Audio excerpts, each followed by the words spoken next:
देखिए, राम मंदिर का जो निर्माण हो रहा है वो तो भगवान राम से जुड़ी हुई आस्था जिन लोगों की है उन पर इसका एक अच्छा प्रभाव पड़ेगा। चूँकि ये प्रधानमंत्री आदरणीय नरेंद्र मोदी जी के नेतृत्व में जो हमारा सरकार है वो इस तरह का एक माहौल बनाया कि जिससे सभी वर्ग के लोग इससे सहमत हुए।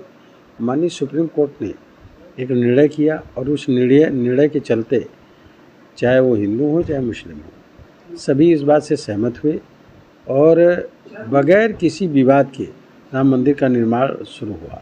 तो सुप्रीम कोर्ट का जो निर्णय है वो उनको श्रेय जाता है और चूंकि सरकार आदरणीय प्रधानमंत्री नरेंद्र मोदी जी की है, किसी भी प्रकार का कोई विवाद नहीं हुआ, इसलिए उनको श्रेय मिलता है। तो निश्चित तरीके से राम मंदिर का जो एक भव्य निर्माण हो रहा है और जिसका जनवरी में जिसमें प्राण प्रतिष्ठा होगी, तो इसका फ़ायदा निश्चित तरीके से मिलेगा। क्योंकि चुनावों में इसका कोई विशेष प्रभाव देखने को मिल रहा है। देखिए, जनता की आस्था को कोई रोक नहीं सकता। जनता के अंदर भावनाएं होती हैं और वो भावनाएं भगवान राम से जुड़ी हैं। क्योंकि आदरणीय प्रधानमंत्री नरेंद्र मोदी जी की सरकार के पीरियड में ये राम मंदिर का भव्य निर्माण हो रहा है, तो आस्था के सवाल पर जिन लोगों को वोट देना है वो निश्चित तरीके से इसका फ़ायदा मिलेगा। अच्छा, देखिए, पंजे के बल पर खड़े होकर के अपनी हाइट बहुत देर तक के नहीं दिखाई जा सकती। वही ये कांग्रेस के लोग कर रहे हैं। दूसरे दल के लोगों से मिलने जा रहे हैं, उनके सहारे अपना कद बढ़ाना चाहते हैं। अपने बल पे कद बढ़ाइए ना, अपने बल पे कद क्यों नहीं बढ़ाते। और इसलिए आजम खान जी ने मिलने से मना कर दिया। आजम खान ने, तो ये उनकी अपनी जिम्मे वो है कि उन्होंने मना कर दिया। क्यों मना कर दिया, ये उनका अपना है, मिलना चाहते नहीं मिलना चाहते।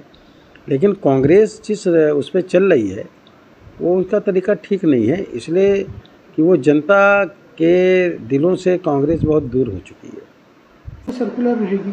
देखिए, ये तो बहन मायावती जी को निर्णय लेना है, लेकिन मायावती जी को ये अच्छी तरह याद है कि डॉक्टर अंबेडकर को संविधान सभा में आने से रोकने का काम कांग्रेस ने किया था और चुनाव हराया था।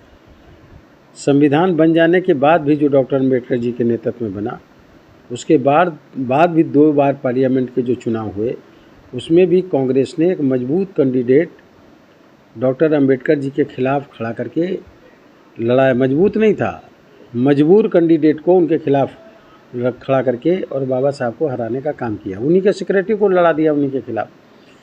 तो कांग्रेस हमेशा डॉक्टर अंबेडकर का अपमान करती रही। अगर बहन मायावती जी डॉक्टर अंबेडकर जी के सम्मान चाहती होंगी तो निश्चित तरीके से ऐसी कांग्रेस के साथ कभी न जाएंगी, ना उनकी बात सुनेंगी और ना उनको मिलना चाहिए। अगर वो वास्तव में डॉक्टर अंबेडकर के मानने वाले लोगों को और अंबेडकर वादियों का सम्मान चाहती हैं, उनकी इज्जत चाहती हैं, तो कभी ऐसी कांग्रेस से तो कांग्रेस के लोगों से बात भी उनको नहीं करना चाहिए। सर, अगर ये रही है, देखिए, फार्म स्कूलों में भी भराए जाते हैं, मगर वो बच्चे स्कूल में पढ़ते हैं और फिर चले जाते हैं। फार्म भराना एक अलग बात है। फार्म आप भर करके उनका बायोडाटा ले सकते हो, बाकी बातें कर सकते हो। लेकिन सवाल यह है कि कांग्रेस के ऊपर जब आपके हाथ में सत्ता थी तो आपने ये क्यों काम नहीं किया? जब आपको करना चाहिए था तब क्यों नहीं किया? अब ये करने का काम क्यों शुरू कर रहे हैं? इस फार्म भरवाने से हो क्या जाएगा? 80 करोड़ जनता को मुफ्त में राशन मोदी जी की सरकार दे रही। 50 करोड़ जनता को मुफ्त में इलाज मोदी जी की सरकार दे रही। 9 करोड़ 60 लाख महिलाओं को गैस सिलेंडर चूल्हे दिए, 90 लाख महिलाओं को और देने जा रही है हमारी सरकार। 10 करोड़ किसानों के खाते में हर फसल पे 2-2 हज़ार रुपये, साल में 6 हज़ार रुपये जा रहा है। 3.5 करोड़ लोगों को आवास मिल गए।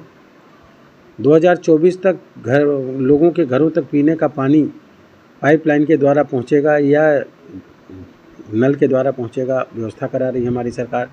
आवास दे रही, शौचालय दे रही, सुविधाएं देने का काम कर रही है।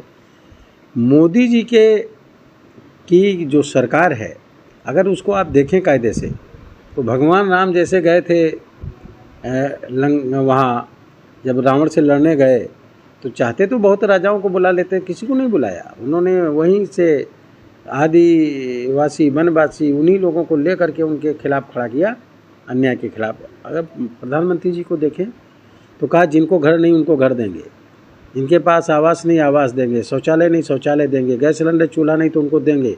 जिनके घर में खाने के लिए उनका वो मुफ्त में राशन देने का काम करेंगे। इलाज का पैसा नहीं, हम इलाज कराने का काम करेंगे। ये सारी सुविधाएं देकर के वो एक भारत को मजबूत, देश को मजबूत करने का काम कर रहे हैं। विकसित भारत, आत्मनिर्भर भारत, स्वच्छ भारत, स्वस्थ भारत बनाने के लिए 5-5, 5.5, 6-6 घंटे मीटिंग आदरणीय प्रधानमंत्री नरेंद्र मोदी जी मंत्रियों अधिकारियों के साथ करते हैं। 2047 तक बीजेपी की सरकार रहने वाली है, बीजेपी के गठबंधन की सरकार रहने वाली, किसी सरकार आने वाली नहीं। इसीलिए विपक्ष घबराया हुआ है, तो तरीके की बात करता है और लोगों को बहकाने का काम करता है। ना ये गठबंधन चलने वाला।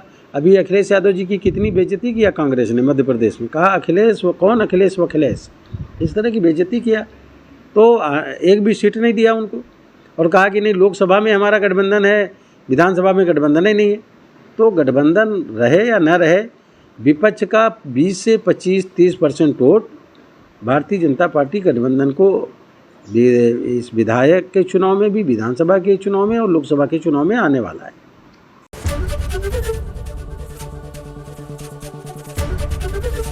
एबीपी गंगा, खबर आपकी, जुबान आपकी।